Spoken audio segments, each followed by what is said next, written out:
കാസർഗോഡ് ജില്ലയെ അക്ഷരാർത്ഥത്തിൽ ഇളക്കിമറിച്ച സംഭവം. അധൂർ പോലീസ് സ്റ്റേഷനിലേക്ക് മൊയ്തു എന്നൊരാൾ തന്റെ മകളെ കാണാനില്ല എന്നുള്ള ഒരു പരാതിയുമായി എത്തുന്നു. പരാതിക്കാരനായ മൊയ്തു കർണാടകത്തിലെ കുടകിലാണ് താമസിക്കുന്നത്. സാമ്പത്തിക ബുദ്ധിമുട്ടുള്ള കുടുംബമായതിനാൽ അയാളുടെ മകൾക്ക് 7ാം ക്ലാസ്സിൽ വെച്ച് തന്നെ പഠിത്തം അവസാനിപ്പിക്കേണ്ടി വന്നിരുന്നു. പഠിക്കാൻ താല്പര്യമുണ്ടായിരുന്ന സഫിയ എപ്പോഴും ആ കാര്യത്തെക്കുറിച്ച് പറയുന്നത് അവളുടെ ഉമ്മ അയൽക്കാരോടൊക്കെ പറഞ്ഞിരുന്നു. അങ്ങനെയായിരുന്നു അയൽവാസിയായ മൊയ്തീൻകുട്ടി ഹാജി ഇക്കാര്യം അറിയുന്നത്. അങ്ങനെയിരിക്കുമ്പോഴായിരുന്നു കാസർഗോഡ് ജില്ലയിലെ മുടിയാർ എന്ന സ്ഥലത്ത് നിന്ന് ഹംസ എന്നൊരു വ്യക്തി കുടകിലേക്ക് എത്തുന്നത്. ഹംസയുടെ കുട്ടികളെ നോക്കുന്നതിനായി സഫിയെപ്പോലെ ഒരു പെൺകുട്ടിയെ ആവശ്യമുണ്ടെന്ന് അയാൾ വീട്ടുകാരെ അറിയിച്ചു. ആവശ്യം കേട്ടപ്പോൾ തന്നെ സഫിയയുടെ വീട്ടുകാർ എതിർത്തു. ഈ സമയത്താണ് മൊയ്തീൻകുട്ടി ഹാജിയെയും കൂട്ടി ഹംസ വീണ്ടും ആ വീട്ടിലേക്ക് എത്തുന്നത്.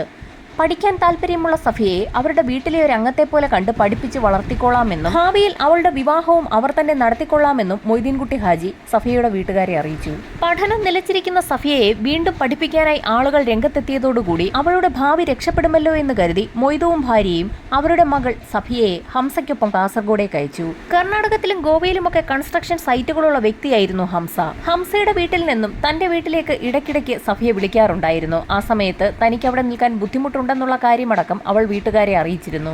കാസർഗോഡ് ഹംസയുടെ വീട്ടിൽ താമസിക്കുന്ന മകളെ തിരികെ വീട്ടിലേക്ക് കൂട്ടിക്കൊണ്ടുവരാൻ മൊയ്തു തീരുമാനിക്കുകയും അക്കാര്യം ഹംസയെ വിളിച്ചറിയിക്കുകയും ചെയ്തു. എന്നാൽ തങ്ങളിപ്പോൾ കാസർഗോഡ് ജില്ലയിലല്ല എന്നും ഹംസയുടെ പുതിയ കൺസ്ട്രക്ഷൻ വർക്ക് ഗോവയിൽ നടക്കുന്നതിനാൽ കുടുംബത്തോടൊപ്പം അയാൾ ഗോവയിലാണെന്നും അതിനാൽ സഫിയയും അവർക്കൊപ്പം ഗോവയിലാണുള്ളതെന്നും ഹംസ മൊയ്തുവിനെ അറിയിച്ചു. 1 മാസം കൂടി കഴിയുമ്പോൾ ഗോവയിലെ കൺസ്ട്രക്ഷൻ വർക്ക് തീർത്ത് ഹംസയും കുടുംബവും കാസർഗോഡേക്ക് എത്തും. ആ സമയത്ത് മകൾ സഫിയയെ കാസർഗോഡെത്തി കൂട്ടിക്കൊണ്ടു പോകാമെന്ന് മൊയ്തുവും കുടുംബവും തീരുമാനിച്ചു. 1 മാസം കൂടി കഴിയുമ്പോൾ മകളെ കാണാമെന്ന് കരുതി കാത്തിരിക്കുമ്പോഴായിരുന്നു ഹംസയുടെ ഒരു ഫോൺ കോൾ മൊയ്തുവിന് ലഭിക്കുന്നത്. പറഞ്ഞതിലും നേരത്തെ തങ്ങൾ കാസർഗോഡേക്ക് മടങ്ങിയെത്തി എന്നായിരുന്നു ഹംസ അറിയിച്ചത്. വഴിച്ചെലവിനായുള്ള പണം ആരിൽ നിന്നൊക്കെയോ കടവും വാങ്ങി സഫിയയ്ക്ക് ഏറെ ഇഷ്ടമുള്ള നെല്ലിക്കയും വാങ്ങി അവളെ കാണുന്നതിനായി കുടകിൽ നിന്നും മൊയ്തു കാസർഗോഡേക്ക് തിരിച്ചു. ഹംസയുടെ വീട്ടിലെത്തി മകൾ സഫിയ എവിടെയെന്ന് ചോദിച്ചപ്പോൾ തന്നെ അയാളുടെ മുഖമൊന്ന് മാറി. ഇവിടെ ചെറിയൊരു പ്രശ്നമുണ്ടെന്നും അതുകൊണ്ടാണ് മൊയ്തുവിനെ ഇപ്പോൾ ഇവിടേക്ക് വിളിച്ചു വരുത്തിയതെന്ന് ഹംസ പറഞ്ഞു. എന്താണ് പ്രശ്നമെന്ന് ചോദിച്ചപ്പോൾ ഞെട്ടിക്കുന്ന ഒരു വിവരമായിരുന്നു ഹംസ പറഞ്ഞത്. ഹംസയുടെ ഇളയ മകളും സഫിയയും കൂടി മുറ്റത്ത് ഒളിച്ചു കളിക്കുന്നതിനിടയിൽ സഫിയെ കാണാതായിരിക്കുന്നു. വീടും പരിസരവുമെല്ലാം അരിച്ചു പറക്കിയെങ്കിൽ പോലും സഫിയെ കണ്ടെത്താനായില്ല എന്നാണ് ഹംസ പറഞ്ഞത്. മൊയ്തുവിനെയും കൂട്ടി ഹംസ കാസർഗോഡ് പോലീസ് സ്റ്റേഷനിലെത്തി സഫിയെ കാണാനില്ല എന്ന് പരാതി നൽകി. എന്ത് ചെയ്യണമെന്നറിയാതെ വിഷമിച്ചു നിന്ന മൊയ്തുവിനോട് സഫിയയെ 2 ദിവസത്തിനകം തന്നെ പോലീസ് കണ്ടെത്തുമെന്നും സമാധാനമായി കുടകിലേക്ക് മടങ്ങിപ്പോയി ഭാര്യയെ വിവരമറിയിക്കാനും പറഞ്ഞു. ഹംസ പറഞ്ഞതനുസരിച്ച് മൊയ്തു കുടകിലേക്ക് പുറപ്പെട്ടു. വീട്ടിലെത്തിയ മൊയ്തു ഭാര്യയോട് ഒരാഴ്ച കഴിയുമ്പോൾ മകൾ മടങ്ങിയെത്തുമെന്നാണ് പറഞ്ഞത്. മൊയ്തു ഇടയ്ക്കിടയ്ക്ക് ഹംസയെ ഫോണിൽ ബന്ധപ്പെട്ടുവെങ്കിലും സഫിയെക്കുറിച്ച് ഒരു വിവരവും കിട്ടിയിട്ടില്ല എന്നായിരുന്നു അയാൾ പറഞ്ഞത്. അങ്ങനെയിരിക്കെ ഒരു ദിവസം കാസർഗോഡ് അധൂർ പോലീസ് സ്റ്റേഷനിൽ നിന്നും മൊയ്തുവിന് ഒരു കോൾ എത്തി. സ്റ്റേഷനിലേക്ക് മൊയ്തു എത്തണമെന്നാവശ്യപ്പെട്ടുകൊണ്ടുള്ള SIയുടെ ഫോൺ കോൾ ആയിരുന്നു അത്. പോലീസ് പറഞ്ഞത് പ്രകാരം മൊയ്തുവും കുടുംബവും അധൂർ പോലീസ് സ്റ്റേഷനിലെത്തി. സ്റ്റേഷനുള്ളിലേക്ക് കയറി അല്പസമയത്തിനകം തന്നെ മൊയ്തുവിനെ പോലീസ് ചോദ്യം ചെയ്തു തുടങ്ങി. മകളെ ഒളിപ്പിച്ചു വെച്ച ശേഷം പോലീസ് സ്റ്റേഷനിൽ പരാതി നൽകിയിരിക്കുകയല്ലേ എന്നായിരുന്നു പോലീസിന്റെ ആദ്യ ചോദ്യം. ഇത് കേട്ട് മൊയ്തുവിന്റെ ഭാര്യ ആകെ അമ്പരന്നു. തന്റെ മകൾ സഫിയെ കാണാനില്ല എന്ന് അപ്പോഴാണ് ആ സ്ത്രീ അറിയുന്നത്. തനിക്കൊന്നും അറിയില്ല എന്ന് പറഞ്ഞ മൊയ്തുവിനെ പോലീസ് സംഘം ലോക്കപ്പിലാക്കി. ഇതൊക്കെ കണ്ടുകൊണ്ട് കൈക്കുഞ്ഞുമായി പോലീസ് സ്റ്റേഷനിൽ നിൽക്കുന്ന മൊയ്തുവിന്റെ ഭാര്യ അലമുറയിട്ട് കരഞ്ഞു തുടങ്ങി. ആയിഷയുടെ കരച്ചിൽ സഹിക്കവയ്യാതെ പോലീസ് സംഘം മൊയ്തുവിനെ ലോക്കപ്പിൽ നിന്ന് പുറത്തിറക്കി. സഫിയയുടെ മിസ്സിംഗ് കേസിൽ മൊയ്തുവിനെ സംശയമുണ്ടെന്നും പോലീസ് എപ്പോൾ ആവശ്യപ്പെട്ടാലും സ്റ്റേഷനിൽ ഹാജരാകണമെന്ന വാണിംഗ് നൽകി മൊയ്തുവിനെ ആയിഷയ്ക്കൊപ്പം വിട്ടയച്ചു. അവർ കുടകിലേക്ക് മടങ്ങിയെങ്കിലും മൊയ്തു എല്ലാ ദിവസവും പോലീസ് സ്റ്റേഷനിൽ വിളിച്ച് സഫിയെക്കുറിച്ചുള്ള വിവരങ്ങൾ തിരക്കുന്നുണ്ടായിരുന്നു. ദിവസങ്ങൾ കഴിഞ്ഞിട്ട് സഫിയെക്കുറിച്ച് ഒരു വിവരവും ലഭിക്കാത്ത സാഹചര്യത്തിൽ മൊയ്തുവും കുടുംബവും കുടകിൽ നിന്നും കാസർഗോഡെത്തി അവരുടെ സുഹൃത്തുക്കളുടെ സഹായത്തോടുകൂടി ചില രാഷ്ട്രീയ നേതാക്കളെയൊക്കെ കാണുകയും അന്വേഷണത്തിന് യാതൊരു പുരോഗതിയും ഇല്ല എന്നുള്ള കാര്യം അറിയിക്കുകയും ചെയ്തു. രാഷ്ട്രീയ നേതാക്കളുടെ നേതൃത്വത്തിൽ വീണ്ടും പോലീസ് സ്റ്റേഷനിലെത്തി വിവരങ്ങൾ ധരിപ്പിച്ചെങ്കിലും ആഴ്ചകൾ പിന്നിട്ടിട്ടും സഫിയെക്കുറിച്ച് യാതൊരു വിവരവും ലഭിച്ചില്ല. കേസ് അന്വേഷണത്തിലെ അനാസ്ഥ ചൂണ്ടിക്കാട്ടിക്കൊണ്ട് രാഷ്ട്രീയ സംഘടനകളുടെ നേതൃത്വത്തിൽ ഒരു ആക്ഷൻ കമ്മിറ്റി രൂപീകരിക്കുകയും സഫിയയുടെ ഉമ്മ 120 ദിവസത്തോളം അവിടെ ഒരു നിരാഹാര സമരം നടത്തുകയും ചെയ്തു. സമരം ഫലം കണ്ടു. സർക്കാർ കേസന്വേഷണം ലോക്കൽ പോലീസിൽ നിന്നും ക്രൈംബ്രാഞ്ചിലേക്ക് മാറ്റി. കണ്ണൂർ ഡിവൈഎസ്പിയുടെ നേതൃത്വത്തിലുള്ള സംഘമായിരുന്നു പിന്നീട് അങ്ങോട്ട് കേസ് അന്വേഷിച്ചത്. ആദ്യം തന്നെ അധൂർ പോലീസ് സ്റ്റേഷനിൽ മൊയ്തു നൽകിയ പരാതിയും അതിന്മേൽ അധൂർ പോലീസ് സ്റ്റേഷനിലെ പോലീസുകാർ നടത്തിയ അന്വേഷണ റിപ്പോർട്ടുമായിരുന്നു ക്രൈംബ്രാഞ്ച് സംഘം പരിശോധിച്ചത്. റിപ്പോർട്ട് പരിശോധിച്ച ക്രൈംബ്രാഞ്ച് സംഘം അക്ഷരാർത്ഥത്തിൽ നടുങ്ങിപ്പോയെന്ന് തന്നെ പറയാം. കാരണം സഫിയ കേസിൽ അധൂർ പോലീസ് സ്റ്റേഷനിൽ യാതൊരു അന്വേഷണവും നടന്നിട്ടില്ല എന്ന് ആ റിപ്പോർട്ട് വായിച്ചതിൽ നിന്നും വ്യക്തമായി. ക്രൈംബ്രാഞ്ച് SP ഫിലിപ്പിന്റെ നേതൃത്വത്തിൽ ആ അന്വേഷണ സംഘം സഫിയെ കാണാതായ ആ വീട്ടിൽ നിന്ന് തന്നെ അന്വേഷണം ആരംഭിച്ചു. അന്വേഷണത്തിന്റെ ഭാഗമായി ഹംസയെ പോലീസ് സ്റ്റേഷനിലേക്ക് വിളിച്ചു വരുത്തി ചോദ്യം ചെയ്തു. അതിനുശേഷം സഫിയയുടെ പിതാവ് മൊയ്തുവിനെയും ചോദ്യം ചെയ്തു. അധൂർ പോലീസ് സ്റ്റേഷനിലെ കേസ് റെക്കോർഡ് പരിശോധിച്ച ക്രൈംബ്രാഞ്ചിന് ഒരു കാര്യം വ്യക്തമായി. അധൂർ പോലീസ് സ്റ്റേഷനിൽ നടത്തിയ അന്വേഷണത്തിൽ ഹംസയെ ഒരു തവണ പോലും ചോദ്യം ചെയ്തിട്ടില്ല. അധൂർ സ്റ്റേഷനിലെ പോലീസ് ഹംസയുമായി ഒരു അടുപ്പം സൂക്ഷിക്കുന്നു എന്ന് തന്നെ ക്രൈംബ്രാഞ്ചിന് വ്യക്തമായി. അതുകൊണ്ട് തന്നെ ഹംസയുടെ മൊഴികൾ സൂക്ഷ്മമായ ഒരു വിശകലനത്തിന് തന്നെ ക്രൈംബ്രാഞ്ച് സംഘം വിധേയമാക്കി. ഹംസയുടെ മൊഴി അനുസരിച്ച് അയാളുടെ കുടുംബത്തോടൊപ്പം സഫിയയും ഗോവയിൽ നിന്ന് കാസർഗോഡേക്ക് മടങ്ങിയെത്തിയിരുന്നു. ഒരു വാഹനത്തിലായിരുന്നു അവരുടെ യാത്ര. വീട്ടിലെത്തി തൊട്ടടുത്ത ദിവസം വൈകുന്നേരമായിരുന്നു സഫിയെ കാണാതെയായത്. ആ മൊഴിയിൽ എത്രത്തോളം വാസ്തവമുണ്ടെന്ന് അന്വേഷിക്കാൻ തീരുമാനിച്ച പോലീസ് സംഘം ഗോവയിൽ നിന്നും കാസർഗോട്ടേക്കുള്ള യാത്രയിലെ പ്രധാന ചെക്ക് പോസ്റ്റുകളിലൊക്കെ ഒരു അന്വേഷണം നടത്തി. ഹംസയും കുടുംബവും അന്ന് സഞ്ചരിച്ച വാഹനത്തിന്റെ നമ്പർ അയാളെ ചോദ്യം ചെയ്തതിൽ നിന്നും പോലീസ് സംഘം രേഖപ്പെടുത്തിയിരുന്നു. എന്നാൽ എല്ലാ ചെക്ക് പോസ്റ്റുകളിലും അതുവഴി വരുന്ന ആളുകളുടെ എണ്ണം രേഖപ്പെടുത്തുന്ന പതിവില്ല. വിശദ വിവരങ്ങൾ രേഖപ്പെടുത്തുന്ന ചെക്ക് പോസ്റ്റുകളുമുണ്ട്. അതിലൊന്ന് മഞ്ചാളി ചെക്ക് പോസ്റ്റ് ആയിരുന്നു. അവിടെ എത്തി രേഖകൾ പരിശോധിച്ചപ്പോൾ ഹംസയുടെ വാഹനം സഞ്ചരിച്ചതിന്റെ എല്ലാ വിവരങ്ങളും അതിൽ നിന്ന് ലഭിച്ചു. വാഹനത്തിൽ സഞ്ചരിച്ച ആളുകളുടെ എണ്ണത്തിന്റെ സ്ഥാനത്ത് 3+1 എന്ന് എഴുതിയിരിക്കുന്നത് കണ്ട് സംശയം തോന്നിയ പോലീസ് ഉദ്യോഗസ്ഥർ ചെക്ക് പോസ്റ്റിൽ ഡ്യൂട്ടിയിലുണ്ടായിരുന്നവരോട് എന്തുകൊണ്ടാണ് ഇങ്ങനെ എഴുതിയിരിക്കുന്നതെന്ന് തിരക്കി. മുതിർന്നവരെയും കുട്ടികളെയും തമ്മിൽ വേർതിരിച്ചറിയുന്നതിന് വേണ്ടിയാണ് പ്ലസ് ഇട്ട് രേഖപ്പെടുത്തുന്നതെന്നായിരുന്നു അവരുടെ മറുപടി. ചെക്ക് പോസ്റ്റിലെ രേഖകൾ പ്രകാരം ഹംസയുടെ വാഹനത്തിൽ 3 മുതിർന്നവരും ഒരു കുട്ടിയും ഉണ്ടായിരുന്നുവെന്നാണ് അതിൽ നിന്നും അർത്ഥമാക്കുന്നത്. ചെക്ക് പോസ്റ്റിലെ റെക്കോർഡിൽ നിന്നും ഹംസയുടെ വാഹനത്തിന്റെ വിവരങ്ങൾ ഉൾപ്പെടുന്ന പേജിന്റെ ഫോട്ടോ എടുത്ത ശേഷം ക്രൈംബ്രാഞ്ച് സംഘം കാസർഗോഡേക്ക് മടങ്ങിയെത്തുകയും ആ രേഖകളെല്ലാം വിശദമായ പരിശോധനയ്ക്ക് വിധേയമാക്കുകയും ചെയ്തു. പരിശോധനയിൽ ചെക്ക് പോസ്റ്റിലെ റെക്കോർഡിൽ ആളുകളുടെ എണ്ണം 2+1 എന്നാണ് ആദ്യം എഴുതിയിരുന്നതെന്നും ആ 2 പിന്നീട് 3 ആക്കിയതാണെന്നും മനസ്സിലായി. ക്രൈംബ്രാഞ്ചിന്റെ സംശയം അവിടെ നിന്നും ആരംഭിച്ചു. എന്തുകൊണ്ടായിരിക്കാം 2 എന്നെഴുതിയത് പിന്നീട് 3 ആക്കി മാറ്റിയത്? ഹംസ ക്രൈംബ്രാഞ്ചിന് നൽകിയ മൊഴി അനുസരിച്ച് ഗോവയിൽ നിന്ന് കാസർഗോഡേക്ക് മടങ്ങിയെത്തിയിരിക്കുന്നത് ഹംസയും ഭാര്യയും അയാളുടെ കുട്ടിയും അവരോടൊപ്പം സഫിയയുമാണ്. ചെക്ക് പോസ്റ്റിലെ രേഖകൾ പ്രകാരം ഹംസ, ഭാര്യ, സഫിയ പ്ലസ് കുഞ്ഞ്, അതാണ് 3+1. ചെക്ക് പോസ്റ്റ് രേഖയിലെ 2നെ 3 ആക്കിയിരിക്കുന്നത് എന്തുകൊണ്ടാണെന്നുള്ള സംശയത്തെ തുടർന്ന് ഹംസയുടെ കുടുംബത്തെ ഒന്നുകൂടി ചോദ്യം ചെയ്യാൻ ക്രൈംബ്രാഞ്ച് സംഘം തീരുമാനിച്ചു. ചോദ്യം ചെയ്യലിൽ കാസർഗോഡേക്ക് മടങ്ങി വന്ന ഹംസയ്ക്കും കുടുംബത്തിനുമൊപ്പം സഫിയയും ഉണ്ടായിരുന്നെന്നും താനായിരുന്നു ആ സമയത്ത് വാതിൽ തുറന്നു കൊടുത്തതെന്നും ഹംസയുടെ അമ്മ പോലീസിന് മൊഴി നൽകി. ഹംസയുടെയും ഭാര്യയുടെയും ഉമ്മയുടെയും മൊഴികൾ റെക്കോർഡ് ചെയ്ത പോലീസ് സംഘം അത് വീണ്ടും വീണ്ടും കേട്ടുനോക്കി. ആരോ പറഞ്ഞു പഠിപ്പിച്ചതുപോലെയുള്ള മൊഴികളാണ് 3 പേരും പറയുന്നതെന്ന് ക്രൈംബ്രാഞ്ച് സംഘത്തിന് വ്യക്തമായി. ഈ 3 പേരെ കൂടാതെ ഇവരുമായി ബന്ധമുള്ള മറ്റാരെയെങ്കിലും ചോദ്യം ചെയ്തെങ്കിൽ മാത്രമേ സംഭവത്തിന്റെ നിജസ്ഥിതി മനസ്സിലാക്കാൻ കഴിയൂ എന്ന് പോലീസിന് വ്യക്തമായതോടുകൂടി അവർ ഹംസയുടെ സഹായിയായ അബ്ദുള്ളയെ കസ്റ്റഡിയിലെടുക്കാൻ തീരുമാനിച്ചു. ഹംസയുടെ പരിചയക്കാരെയും ബന്ധുക്കളെയും ഒക്കെ നേരത്തെ ക്രൈംബ്രാഞ്ച് സംഘം ചോദ്യം ചെയ്ത കൂട്ടത്തിൽ അന്ന് അബ്ദുള്ളയെയും ചോദ്യം ചെയ്തിരുന്നു. എന്നാൽ അന്ന് ഹംസ പറഞ്ഞ അതേ മറുപടികൾ തന്നെയായിരുന്നു അബ്ദുള്ളയും പറഞ്ഞത്. അതുകൊണ്ട് തന്നെ ഇത്തവണ കർക്കശമായ രീതിയിൽ തന്നെയായിരുന്നു ക്രൈംബ്രാഞ്ചിന്റെ ഇടപെടൽ. നിൽക്കക്കള്ളിയില്ലാതെ വന്നതോടുകൂടി അബ്ദുള്ള ആ കാര്യം പോലീസിനോട് തുറന്ന് സമ്മതിച്ചു. ഗോവയിൽ നിന്ന് അന്ന് കാസർഗോട്ടേക്ക് മടങ്ങിയെത്തിയത് ഹംസയും ഭാര്യയും അയാളുടെ കുട്ടിയുമായിരുന്നു. ചെക്ക് പോസ്റ്റിലെ ഉദ്യോഗസ്ഥരെ സ്വാധീനിച്ച ഹംസ റെക്കോർഡിൽ തിരുത്തലുകൾ വരുത്തുകയായിരുന്നു. വളരെ നിർണായകമായ ഒരു ഇൻഫർമേഷൻ ആയിരുന്നു ക്രൈംബ്രാഞ്ചിന് അബ്ദുള്ളയിൽ നിന്ന് ലഭിച്ചത്. അബ്ദുള്ളയുടെ മൊഴിയുടെ അടിസ്ഥാനത്തിൽ ക്രൈംബ്രാഞ്ച് സംഘം ഹംസയെ കസ്റ്റഡിയിലെടുത്ത് ചോദ്യം ചെയ്യൽ ആരംഭിച്ചു. തനിക്കൊന്നും അറിയില്ല എന്ന് പറഞ്ഞ ഹംസയ്ക്ക് അബ്ദുള്ളയുടെ മൊഴി റെക്കോർഡ് ചെയ്തത് പോലീസ് സംഘം കേൾപ്പിച്ചു കൊടുത്തു. ഗോവയിൽ നിന്ന് കർണാടകത്തിലേക്ക് വരുന്ന വഴിയുള്ള മജോളി ചെക്ക് പോസ്റ്റ് വഴി ഹംസയുടെ വാഹനം കടന്നുപോയപ്പോൾ അതിൽ അയാളും ഭാര്യയും കുട്ടിയുമേ ഉണ്ടായിരുന്നുള്ളൂ എന്ന് വ്യക്തമാക്കുന്നതായിരുന്നു അബ്ദുള്ളയുടെ മൊഴി. ചെക്ക് പോസ്റ്റിലെ റെക്കോർഡുകൾ തിരുത്തിയിരിക്കുന്ന ഫോട്ടോ കൂടി ക്രൈംബ്രാഞ്ച് സംഘം ഹംസയെ കാണിച്ചു. എല്ലാം തങ്ങൾക്ക് മനസ്സിലായെന്നും ഇനിയൊന്നും ഒളിക്കേണ്ടതില്ല എന്നുകൂടി ഡിവൈഎസ്പി പറഞ്ഞത് കേട്ടപ്പോൾ ഹംസയാകെ വിളറി വിളുത്തു. പോലീസിന്റെ ചോദ്യങ്ങൾക്ക് മുൻപിൽ പിടിച്ചു നിൽക്കാനാവാത്ത ഹംസ വളരെ വിചിത്രമായ ഒരു കഥയാണ് പറഞ്ഞത്. അവർ ഗോവയിലായിരുന്നപ്പോൾ ഒരു ദിവസം സുഖമില്ലാത്ത കുഞ്ഞിനെയും കൊണ്ട് ഹംസയുടെ ഭാര്യ മൈമുന ആശുപത്രിയിലേക്ക് പോയി. ഈ സമയത്ത് അടുക്കളയിലേക്ക് അരിവാർക്കുന്നതിനായി കയറിയ ഹംസയെ സഹായിക്കുന്നതിനായി സഫിയയും ഒപ്പം കൂടി. അരിവാർക്കുന്നതിനിടയിൽ അറിയാതെ കൈതെന്നി തിളച്ച കഞ്ഞിവെള്ളവും ചോറും കൂടി സഫിയയുടെ പുറത്തേക്ക് വീണു. ഗുരുതരമായി പൊള്ളലേറ്റ് നിലവിളിച്ചു കരഞ്ഞ സഫിയയെ തൊട്ടപ്പുറത്തെ മുറിയിലിരുത്തിയ ശേഷം ഹംസ പുറത്തുപോയി പാരസെറ്റമോൾ വാങ്ങിച്ചു കൊണ്ടുവന്ന് അവൾക്ക് കൊടുത്തു. അത് കഴിച്ചെങ്കിലും വേദന കുറയാതെ നിലവിളിച്ച് കരഞ്ഞുകൊണ്ടിരുന്ന അവൾ ഏതാനും നിമിഷങ്ങൾക്കകം തന്നെ തറയിലേക്ക് വീണു പിടഞ്ഞു മരിക്കുകയായിരുന്നു. ഗുരുതരമായി പൊള്ളലേറ്റ സഫിയയെ എന്തുകൊണ്ടാണ് ആശുപത്രിയിൽ എത്തിക്കാഞ്ഞതെന്ന് പോലീസ് ചോദിച്ചപ്പോൾ അവൾക്ക് പ്രായം കുറവായിരുന്നതിനാൽ ആശുപത്രിയിലെത്തിച്ചാൽ അവളെ താൻ ജോലിക്ക് നിർത്തിയിരിക്കുകയാണെന്നുള്ള വിവരം പോലീസുകാരറിയുമെന്നും അത് ഭയപ്പെട്ടാണ് അവളെ ആശുപത്രിയിൽ പ്രവേശിപ്പിക്കാഞ്ഞതെന്നും ഹംസ മൊഴി നൽകി. മരിച്ചു കിടക്കുന്ന സഫിയയുടെ മൃതദേഹം എന്ത് ചെയ്യണമെന്ന് കുറേ നേരം ആലോചിച്ച ശേഷം അവളുടെ മൃതശരീരം ഹംസ കഷ്ണം കഷ്ണമായി വെട്ടിനുറുക്കി പ്ലാസ്റ്റിക് കവറുകളിലാക്കി. ആ മൃതദേഹ ഭാഗങ്ങൾ എവിടെയെങ്കിലും ഉപേക്ഷിക്കാൻ തീരുമാനിക്കുകയും ഒരു സഹായത്തിനായി അബ്ദുള്ളയെ കൂടെ കൂട്ടുകയും ചെയ്തു. പ്ലാസ്റ്റിക് കവറുകൾ ഒരു വാഹനത്തിനുള്ളിൽ കയറ്റിയ ശേഷം ആ വാഹനവുമായി അവർ അവിടെ നിന്നും പുറപ്പെട്ടു. ആളൊഴിഞ്ഞ സ്ഥലത്തെത്തുമ്പോഴൊക്കെ ഹംസ പ്ലാസ്റ്റിക് കവറുകൾ പുറത്തേക്കെറിയുന്നത് ശ്രദ്ധയിൽപ്പെട്ട അബ്ദുള്ള കാര്യമെന്താണെന്ന് തിരക്കി. അപ്പോഴായിരുന്നു യഥാർത്ഥത്തിൽ അബ്ദുള്ള കാര്യങ്ങളൊക്കെ മനസ്സിലാക്കുന്നത്. റോഡിന്റെ വശങ്ങളിലേക്ക് ഇത്തരത്തിൽ പ്ലാസ്റ്റിക് കവറുകൾ വലിച്ചെറിയുന്നത് ഏതെങ്കിലും ഒരു സമയത്ത് നാട്ടുകാരുടെയൊക്കെ ശ്രദ്ധയിൽപ്പെടുകയും അത് കറങ്ങിത്തിരിഞ്ഞ് ഹംസയിലേക്ക് തന്നെ എത്തുമെന്നും അബ്ദുള്ള പറഞ്ഞത് കേട്ടപ്പോൾ ഹംസയ്ക്ക് ആകെ ഭയമായി.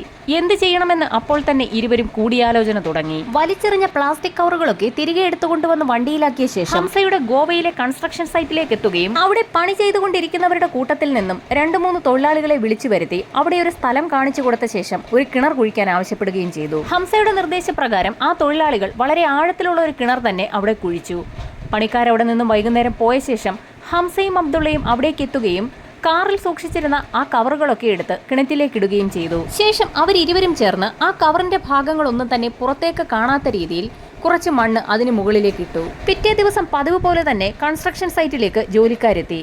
ഈ സമയത്ത് അവിടെ എത്തിയ അബ്ദുള്ളയും ഹംസയും അവർ നേരത്തെ കുഴിച്ച കിണറിന്റെ സ്ഥാനം ശരിയല്ല എന്നും അതുകൊണ്ട് ആ കിണർ മൂടി മറ്റൊരു സ്ഥാനത്ത് കിണർ കുത്തണമെന്നും ആവശ്യപ്പെട്ടു. അത് കേട്ട് ഉടൻ തന്നെ ജോലിക്കാർ ആ കിണർ മൂടുകയും ചെയ്തു. ഹംസ പറഞ്ഞ കാര്യങ്ങളൊക്കെ ശരിയാണോ എന്ന് അന്വേഷിക്കുന്നതിനായി ക്രൈംബ്രാഞ്ച് സംഘം കാസർഗോഡ് നിന്നും കർണാടക വഴി ഗോവയിലേക്ക് പുറപ്പെട്ടു. ക്രൈംബ്രാഞ്ചിനൊപ്പം വിദഗ്ധരടങ്ങുന്ന ഫോറൻസിക് ടീമും ഉണ്ടായിരുന്നു. ക്രൈംബ്രാഞ്ച് സംഘം ഗോവ പോലീസ് സ്റ്റേഷനിലെത്തി വിവരങ്ങൾ ധരിപ്പിച്ചു. ഹംസയുമായി കൺസ്ട്രക്ഷൻ സൈറ്റിലേക്ക് എത്തിയ പോലീസ് സംഘം കാണുന്നത് കാട് കയറി കിടക്കുന്ന വലിയൊരു പറമ്പാണ്. ആ പറമ്പിൽ എവിടെയോ ആണ് ഹംസ പറഞ്ഞ ആ കിണറുള്ളത്. JCB ഉപയോഗിച്ച് ആ പ്രദേശത്തെ മണ്ണ് നീക്കം ചെയ്യാൻ തീരുമാനിച്ച പോലീസ് സംഘം അവിടെ ഒരു ബോഡിക്ക് വേണ്ടിയുള്ള തിരച്ചിലാണ് നടക്കുന്നതെന്നുള്ള കാര്യം JCB ഡ്രൈവർ അറിയാതെ സൂക്ഷിക്കണമെന്നുള്ള നിർദ്ദേശം കൂടി മുൻപോട്ട് വെച്ചു. ഇതേ സമയം തന്നെ ഫോറൻസിക് സംഘം സഫിയയുടെ മൃതദേഹാവശിഷ്ടങ്ങൾ കൊണ്ടുപോയ ഹംസയുടെ ആ വാഹനത്തിലും പരിശോധന നടത്തി. ഏറെ നേരം നീണ്ടുനിന്ന പരിശോധനയ്ക്കൊടുവിൽ വാഹനത്തിൽ നിന്നും ഒരു മുടി കണ്ടെത്തി. വണ്ടിയുടെ ഡിക്കിയിൽ നിന്നും നീല നിറത്തിലുള്ള ഒരു നൂലും കിട്ടി. കാറിന്റെ ഡിക്കിക്കുള്ളിൽ നിന്നും കാർഡ്ബോർഡ് പെട്ടിക്കുള്ളിലാക്കിയ നിലയിൽ ഒരു ടയർ കിട്ടി. കാർഡ്ബോർഡിന്റെ വശങ്ങളിൽ രക്തക്കറയുണ്ടായിരുന്നതിനാൽ അതും ഫോറൻസിക് സംഘം ശേഖരിച്ചു.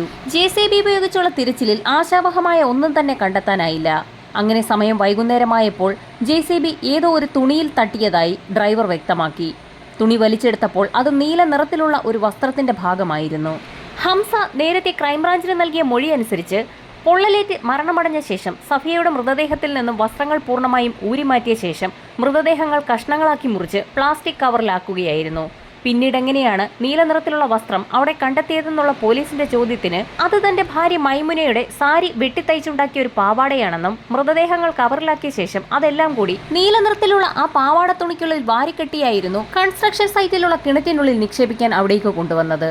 സമയം സന്ധ്യ കഴിഞ്ഞിട്ടും JCB ഉപയോഗിച്ചുള്ള തിരച്ചിലിൽ സഫിയയുടെ ബോഡി കണ്ടെത്താനാകാതെ പോലീസ് സംഘം അന്നത്തെ തിരച്ചിൽ അവസാനിപ്പിച്ചു. JCB ഉപയോഗിച്ച് ഇനി കൂടുതൽ ആഴത്തിൽ കുഴിക്കാൻ കഴിയുകയില്ല എന്ന് മനസ്സിലാക്കിയ ക്രൈംബ്രാഞ്ച് സംഘം ഹിറ്റാച്ചി ഉപയോഗിച്ച് കുഴിയെടുക്കാൻ തീരുമാനിച്ചു. എത്ര മറച്ചുവെക്കാൻ ശ്രമിച്ചിട്ടും പോലീസ് സംഘം അവിടെ ഒരു ഡെഡ് ബോഡിയാണ് തിരയുന്നതെന്ന വാർത്ത അപ്പോഴേക്കും ആ പ്രദേശമാകെ പരന്നിരുന്നു. കുഴിയെടുക്കുന്നതിനായി അടുത്ത ദിവസം ഹിറ്റാച്ചിയുള്ള ഒരാളുമായി പോലീസ് കോൺടാക്ട് ചെയ്തെങ്കിലും ഡ്രൈവർ സ്ഥലത്തില്ലാത്തതിനാൽ ഹിറ്റാച്ചി എടുക്കാൻ കഴിയില്ല എന്ന മറുപടിയായിരുന്നു ലഭിച്ചത്. ഡെഡ് ബോഡി കുഴിച്ചെടുക്കാനാണെന്ന് മനസ്സിലാക്കിയതിനാൽ ഹിറ്റാച്ചി ഓടിക്കാൻ അറിയാവുന്ന ഒരു ഡ്രൈവർമാർ പോലും ആ സമയത്ത് മുൻപോട്ട് വന്നില്ല. ഗോവയിൽ ഹിറ്റാച്ചി ഓടിക്കാൻ അറിയാവുന്ന ഒരു ഡ്രൈവർമാരും മുൻപോട്ട് വരില്ല എന്ന് മനസ്സിലാക്കിയ SP ഫിലിപ്പ് അദ്ദേഹത്തിന്റെ സുഹൃത്ത് ബന്ധങ്ങൾ വെച്ച് ഡൽഹിയിലുള്ള ഒരു സുഹൃത്തിന്റെ സഹായത്തോടുകൂടി സർദാർജിയായ ഒരു ഹിറ്റാച്ചി ഡ്രൈവറെ ഫ്ലൈറ്റിൽ ഡൽഹിയിൽ നിന്നും ഗോവയിലേക്ക് എത്തിച്ചു. ഹിറ്റാച്ചി ഉപയോഗിച്ച് പരിചയസമ്പത്തുള്ള സർദാർജി അവിടം കുഴിച്ചു തുടങ്ങി. ഏതാനും മണിക്കൂറുകൾക്കകം തന്നെ രൂക്ഷഗന്ധം വമിച്ചു. കുഴിയെടുത്ത് പുറത്തേക്കിടുന്ന മണ്ണ് വിശദമായി തന്നെ ഫോറൻസിക് സംഘം പരിശോധിച്ചു തുടങ്ങി. അങ്ങനെ കുഴിയെടുക്കുന്നതിനിടയിൽ എല്ലിൻ കഷ്ണം കണ്ടു തുടങ്ങി. എന്നാൽ ഹംസയുടെ മൊഴി അനുസരിച്ച് ഒരു കാരണവശാലും എല്ലിൻ കഷ്ണങ്ങൾ അവിടെ നിന്ന് കിട്ടാൻ സാധ്യത വളരെ കുറവാണ്. കാരണം സഫിയയുടെ മൃതദേഹം വെട്ടിനുറുക്കിയ നിലയിലായിരുന്നു പ്ലാസ്റ്റിക് കവറുകളിലാക്കി അവിടെ നിക്ഷേപിച്ചത്. വലിയ എല്ലിൻ കഷ്ണങ്ങളൊന്നും അവിടെ നിന്നും കിട്ടാൻ സാധ്യതയില്ലാത്തതിനാൽ ഇനിയുള്ള തിരച്ചിൽ വളരെ ശ്രദ്ധിച്ചു വേണമെന്ന് ഹിറ്റാച്ചി ഡ്രൈവർക്ക് ഫോറൻസിക് സംഘം നിർദ്ദേശം നൽകി. ഹിറ്റാച്ചി ഉപയോഗിച്ചുള്ള തിരച്ചിലിൽ ചെറിയ ചെറിയ എല്ലിൻ കഷ്ണങ്ങൾക്കൊപ്പം ഒരു തലയോട്ടി കൂടി കിട്ടി. നേരത്തെ കിട്ടിയ എല്ലിൻ കഷ്ണങ്ങളിൽ കാലിന്റെ ഭാഗത്തെ അസ്ഥിയിൽ അസ്വാഭാവികമായ രീതിയിലുള്ള ഒരു വെട്ട് ഫോറൻസിക് സംഘം ശ്രദ്ധിച്ചിരുന്നു. ഇപ്പോൾ കിട്ടിയിരിക്കുന്ന തലയോട്ടിയിലും താടിയെല്ലിന്റെ ഭാഗത്തായി വലിയൊരു വെട്ടേറ്റിരിക്കുന്നതായി ഫോറൻസിക് സംഘം മനസ്സിലാക്കി. അസ്വാഭാവികമായ രീതിയിലുള്ള വെട്ട് കണ്ടപ്പോൾ തന്നെ ഹംസയെ പോലീസ് സംഘം വീണ്ടും ചോദ്യം ചെയ്തു. ഹംസയോട് ക്രൈംബ്രാഞ്ച് DYSP സന്തോഷ് കുമാർ ഒരേ ഒരു ചോദ്യമാണ് ചോദിച്ചത്. എങ്ങനെയാണ് സഫിയെ വെട്ടിമുറിച്ചത്? സഫിയയെ തലകുത്തനെ പിടിച്ചാണ് മുറിച്ചതെന്നും കാലിൽ വെട്ടേറ്റ സമയത്ത് അവളൊന്ന് പിടഞ്ഞിരുന്നുവെന്നും ഹംസ അറിയാതെ പോലീസിനോട് പറഞ്ഞുപോയി. പെട്ടെന്നാണ് ക്രൈംബ്രാഞ്ച് സംഘം ഒരു കാര്യം ശ്രദ്ധിച്ചത്. ഹംസ ഇതുവരെ പറഞ്ഞ മൊഴി അനുസരിച്ച് പൊള്ളലേറ്റ് മരണപ്പെട്ട സഫിയയുടെ മൃതദേഹമായിരുന്നു അയാൾ കഷ്ണം കഷ്ണമാക്കി മുറിച്ച് പ്ലാസ്റ്റിക് കവറുകളിലാക്കിയത്. എന്നാൽ ഇപ്പോൾ അയാൾ പറഞ്ഞത് സഫിയയുടെ മൃതദേഹം തലകുത്തനെ പിടിച്ച് അയാൾ കാലിൽ വെട്ടിയ സമയത്ത് അവളൊന്ന് പിടഞ്ഞു എന്നാണ്. ഇതിൽ നിന്നും ജീവനുള്ള സഫിയയെ ഹംസ വെട്ടി കൊലപ്പെടുത്തിയതാണെന്ന് വ്യക്തമായി. ഈ സമയത്താണ് ഫോറൻസിക് സംഘം പോലീസിനോട് ഒരു കാര്യം പറയുന്നത്. സഫിയ ജീവിച്ചിരുന്ന സമയത്താണ് അവളുടെ താടിയെല്ലിന് വെട്ടേറ്റിരിക്കുന്നത്. തല കുത്തനെ പിടിച്ച് മരണപ്പെട്ട ഒരു ബോഡിയിൽ വെട്ടുന്ന രീതിയിലുള്ള ഒരു വെട്ടല്ലായിരുന്നു താടിയെല്ലിന് കിട്ടിയിരിക്കുന്നത്. അതിന്റെ കാര്യകാരണ സഹിതം ഫോറൻസിക് സംഘം പോലീസിനോട് വ്യക്തമാക്കി. ജീവനോടുകൂടി ഒരാൾ എഴുന്നേറ്റ് നിൽക്കുമ്പോൾ അയാളുടെ തൊട്ടു മുൻപിൽ നിൽക്കുന്ന ഒരാൾ വെട്ടിയാൽ മാത്രമേ അത്തരത്തിലൊരു പാടുണ്ടാവുകയുള്ളൂ എന്ന് ഫോറൻസിക് സംഘം ക്രൈംബ്രാഞ്ചിനെ അറിയിച്ചു. വളരെ നിർണായകമായ ഒരു വിലയിരുത്തലായിരുന്നു അവിടെ നടന്നത്. സഫിയയെ ജീവനോടുകൂടി ഹംസ വെട്ടി കൊലപ്പെടുത്തിയതാണെന്ന് ഇതിൽ നിന്നും പൂർണ്ണമായും വ്യക്തമായി. സഫിയയുടെ കൊലപാതകം നടന്ന അപ്പാർട്ട്മെന്റിലേക്ക് തെളിവെടുപ്പിനായി ഹംസയെ പോലീസ് സംഘം എത്തിച്ചു. സഫിയയുടെ ശരീരം ബാത്റൂമിലിട്ട് വെട്ടിനുറുക്കിയെന്നായിരുന്നു ഹംസയുടെ മൊഴി. ബാത്റൂമെല്ലാം കഴുകി വൃത്തിയാക്കിയ നിലയിലായിരുന്നെങ്കിൽ പോലും ഫോറൻസിക് സംഘം ആ മുറിയും ബാത്റൂമും ഒക്കെ വിശദമായി തന്നെ പരിശോധിച്ചു. മുറിയിൽ ചാരി വെച്ചിരിക്കുന്ന ചൂല് പരിശോധിച്ച ഫോറൻസിക് വിദഗ്ധ ഷേർലി മാത്യുവിന് ആ ചൂലിൽ നിന്നും ഒരു രക്തക്കറ കണ്ടെത്താനായി. സഫിയയുടെ മൃതദേഹം മുറിക്കാൻ ഉപയോഗിച്ച കത്തിയും അവളുടെ വസ്ത്രങ്ങളുമൊക്കെ എന്ത് ചെയ്തു എന്ന് പോലീസ് സംഘം ഹംസയോട് ചോദിച്ചു. അതിനും ഹംസയ്ക്ക് വ്യക്തമായ മറുപടി ഉണ്ടായിരുന്നു. അതെല്ലാം കൂടി തൊട്ടടുത്തുള്ള ആളൊഴിഞ്ഞ പറമ്പിലിട്ട് കത്തിക്കുകയും അവയെല്ലാം കത്തിത്തീർന്നോ എന്ന് നോക്കുന്നതിനായി തൊട്ടടുത്ത ദിവസം അവിടേക്ക് എത്തുകയും കത്തി തീർന്നിട്ടില്ല എന്ന് മനസ്സിലായ സാഹചര്യത്തിൽ ബാക്കി അവശേഷിച്ച സാധനങ്ങളെല്ലാം കൂടി വീണ്ടും അവിടെയിട്ട് 2-3 ദിവസങ്ങളിലായി കത്തിച്ചു എന്നായിരുന്നു അയാൾ പറഞ്ഞ മറുപടി. എന്നാൽ പിന്നീട് അയാൾ ചെന്നപ്പോൾ ആ കത്തി പോലും അവിടെ കണ്ടെത്താനായില്ല എന്നും ആക്രി പറക്കുന്ന ആളുകൾ ഇവിടെ സജീവമായതിനാൽ അവർ എടുത്തുകൊണ്ട് പോയി കാണുമെന്ന് താൻ കരുതിയെന്നും ഹംസ പോലീസിന് മൊഴി നൽകി. കത്തിയും സഫിയയുടെ വസ്ത്രങ്ങളും കത്തിച്ചു എന്ന് പറഞ്ഞ ആ പറമ്പിൽ എന്തെങ്കിലും തെളിവ് കിട്ടുമോ എന്നറിയുന്നതിനായി പോലീസ് സംഘം ഒരു തിരച്ചിൽ നടത്തി. ആ പ്രദേശത്തുള്ള മുഴുവൻ ആളുകളും വേസ്റ്റ് കൊണ്ട് തള്ളുന്ന ഒരു സ്ഥലമായിരുന്നു അത്. പലരും അത് കത്തിച്ചിട്ടുമുണ്ട്. എങ്കിൽ പോലും വിശദമായ ഒരു തിരച്ചിൽ തന്നെയാണ് പോലീസ് നടത്തിയത്. തിരച്ചിലിനൊടുവിൽ ഒരു കത്തിയുടെ പിടിയാണ് പോലീസിന് കിട്ടിയത്. ഇരുമ്പ് പറക്കുന്ന ആക്രികളാരോ കത്തി ഊരിയെടുത്ത ശേഷം പിടി അവിടെ ഉപേക്ഷിച്ചിരിക്കുകയായിരുന്നു. അങ്ങനെ ഹംസയുമായി ഗോവയിൽ നിന്ന് ലഭിക്കാവുന്ന എല്ലാ തെളിവുകളും ശേഖരിച്ച പോലീസ് ക്രൈംബ്രാഞ്ച് വിഭാഗങ്ങൾ കേരളത്തിലേക്ക് മടങ്ങി. കേരളത്തിലെത്തിയുള്ള അവരുടെ ആദ്യത്തെ നടപടി അവർക്ക് ലഭിച്ച മൃതദേഹ അവശിഷ്ടങ്ങൾ സഫിയയുടേത് തന്നെയാണോ എന്ന് ഉറപ്പിക്കുന്നതിനായുള്ള DNA പരിശോധനയായിരുന്നു. സഫിയയുടെ മാതാപിതാക്കളുടെ രക്തസാമ്പിളുകളും ഗോവ കൺസ്ട്രക്ഷൻ സൈറ്റിലെ കിണറ്റിൽ നിന്ന് ലഭിച്ച മൃതദേഹ അവശിഷ്ടങ്ങളും DNA പരിശോധനയ്ക്ക് വിധേയമാക്കി. ക്രൈംബ്രാഞ്ച് സംഘം കാത്തിരുന്ന DNA പരിശോധനാ ഫലം പുറത്തു വന്നപ്പോൾ കൊല്ലപ്പെട്ടത് സഫിയ തന്നെയെന്ന് തെളിഞ്ഞു. ക്രൈംബ്രാഞ്ച് സംഘം ഉടൻ തന്നെ ഫൈനൽ റിപ്പോർട്ട് തയ്യാറാക്കി. ഹംസയുടെ ഭാര്യ മൈമുന, അവരുടെ സഹായിയായിരുന്ന അബ്ദുള്ള, ചെക്ക് പോസ്റ്റിൽ റെക്കോർഡ് തിരുത്തിയ പോലീസുകാരൻ ഇവരെല്ലാം പ്രതികളായി. ഇവർക്കെല്ലാം പുറമെ അബ്ദുള്ളയെയും സഫിയയുടെ കുടുംബത്തെ ഹംസയ്ക്ക് പരിചയപ്പെടുത്തി കൊടുക്കുകയും ചെയ്ത മൊയ്തീൻ കുട്ടിയെയും പോലീസ് അറസ്റ്റ് ചെയ്തു. കുറ്റപത്രം കോടതിയിൽ സമർപ്പിച്ച് വിചാരണ ആരംഭിച്ചപ്പോൾ ഹംസയ്ക്ക് വേണ്ടി വാദിക്കാനായി വിദഗ്ധരടങ്ങുന്ന വക്കീലന്മാരുടെ ഒരു സംഘം തന്നെ എത്തി. താൻ നിരപരാധിയാണെന്നും ഇതെല്ലാം പോലീസും ക്രൈംബ്രാഞ്ചും ചേർന്നൊരുക്കിയ ഒരു കഥയാണെന്നും ഹംസയും ഹംസയ്ക്ക് വേണ്ടി വാദിക്കാനെത്തിയ വക്കീലന്മാരും കോടതിയിൽ ആവർത്തിച്ച് വാദിച്ചു. ഹംസ ഉന്നയിച്ച കാര്യങ്ങളൊക്കെ മുഖവിലക്കെടുത്ത കോടതി സഫിയയ്ക്ക് യഥാർത്ഥത്തിൽ എന്താണ് സംഭവിച്ചതെന്ന് ഹംസയോട് ചോദിച്ചു. അതിന് അയാൾ പറഞ്ഞ മറുപടികളൊന്നും തന്നെ കോടതിക്ക് കൺവിൻസ് ആകുന്ന രീതിയിലല്ലാത്തതിനാൽ കോടതിയുടെ വിധിയും വന്നു. സഫിയ കൊല്ലപ്പെട്ടു എന്നും അല്ലെങ്കിൽ മരണപ്പെട്ടു എന്നും ഉറപ്പുണ്ടായിരുന്നിട്ടും അക്കാര്യം മറച്ചുവെക്കുകയും മൊയ്തുവിനോടടക്കം നുണ പറയുകയും അത് നാട്ടിലൊക്കെ പ്രചരിപ്പിക്കുകയും ചെയ്തതിനായിരുന്നു മൈമുന ശിക്ഷിക്കപ്പെട്ടത്. തെളിവുകൾ നശിപ്പിച്ചതിനായിരുന്നു അബ്ദുള്ളയ്ക്ക് ശിക്ഷ വിധിച്ചത്. ചെക്ക് പോസ്റ്റിൽ കൃത്രിമ രേഖയുണ്ടാക്കിയതിന് ചെക്ക് പോസ്റ്റ് പോലീസിന് ശിക്ഷ ലഭിച്ചു. ഇതിനൊക്കെ കൂട്ടുനിന്ന മൊയ്തീൻ കുട്ടിക്കും ശിക്ഷ കിട്ടി. കൊലപാതക കാരണം വ്യക്തമാക്കാത്ത സാഹചര്യത്തിലും നിസ്സഹായായ സഫിയയെ എന്തിന്റെ പേരിലായാലും വെട്ടിക്കൊലപ്പെടുത്തി മൃതദേഹം കഷ്ണങ്ങളാക്കി മുറിച്ച് കുഴിച്ചു മൂടുകയും ചെയ്ത ഹംസയ്ക്ക് കാസർഗോഡ് സെഷൻസ് കോടതി വധശിക്ഷയാണ് വിധിച്ചത്. വധശിക്ഷയ്ക്കെതിരെ ഹംസ ഹൈക്കോടതിയിൽ അപ്പീൽ നൽകി. വാദപ്രതിവാദങ്ങൾക്കൊടുവിൽ ഹൈക്കോടതി ഹംസയുടെ വധശിക്ഷ ജീവപര്യന്തമാക്കി കുറച്ചു. ബാക്കി ശിക്ഷിക്കപ്പെട്ട ആളുകളെയൊക്കെ കോടതി വെറുതെ വിടുകയും ചെയ്തു. ഈ സമയത്ത് കോടതികളിൽ നിന്നും കോടതികളിലേക്ക് വലിച്ചിഴക്കപ്പെട്ട സഫിയയുടെ ഭൗതിക മൃതദേഹ അവശിഷ്ടങ്ങൾക്കായി മാതാപിതാക്കൾ പോലീസ് സ്റ്റേഷനും കോടതികളും കയറിയിറങ്ങുകയായിരുന്നു. ഭൗതിക മൃതദേഹാവശിഷ്ടങ്ങൾ വീണ്ടെടുക്കുന്നതിനായി മാതാപിതാക്കൾ കാലങ്ങളോളം നടത്തിയ കേസിന്റെ ഫലമായി കാസർഗോഡ് ജില്ലയെ നടുക്കിയ സഫിയ കൊലക്കേസിൽ സഫിയയെ കാണാതെയായി 18 വർഷങ്ങൾക്കിപ്പുറം കോടതി ആ മൃതദേഹാവശിഷ്ടങ്ങൾ ഇപ്പോൾ മാതാപിതാക്കൾക്ക് വിട്ടു നൽകിയിരിക്കുകയാണ്. മകളെ കാത്തിരുന്ന ആ ഉമ്മയ്ക്ക് കിട്ടിയത് മകളുടെ ഒരു തലയോട്ടി മാത്രം. കോടതി വളപ്പിലുണ്ടായിരുന്ന ആളുകളുടെ പോലും കണ്ണുകളെ ഈറനണിയിച്ച ഒരു കാഴ്ചയായിരുന്നു അത്. അസാധാരണമായ ഒരു കേസ് അന്വേഷണവും തികച്ചും മിടുക്കരായ ഒരു ഫോറൻസിക് സംഘത്തിന്റെ ഇടപെടലും കൊണ്ട് മാത്രം തെളിയിക്കപ്പെട്ട ഒരു കേസായിരുന്നു സഫിയയുടേത്. സത്യത്തിൽ ഹംസ എന്തിനാണ് സഫിയെ കൊന്നത്? ആ ചോദ്യം ഇപ്പോഴും ഉയരുകയാണ്.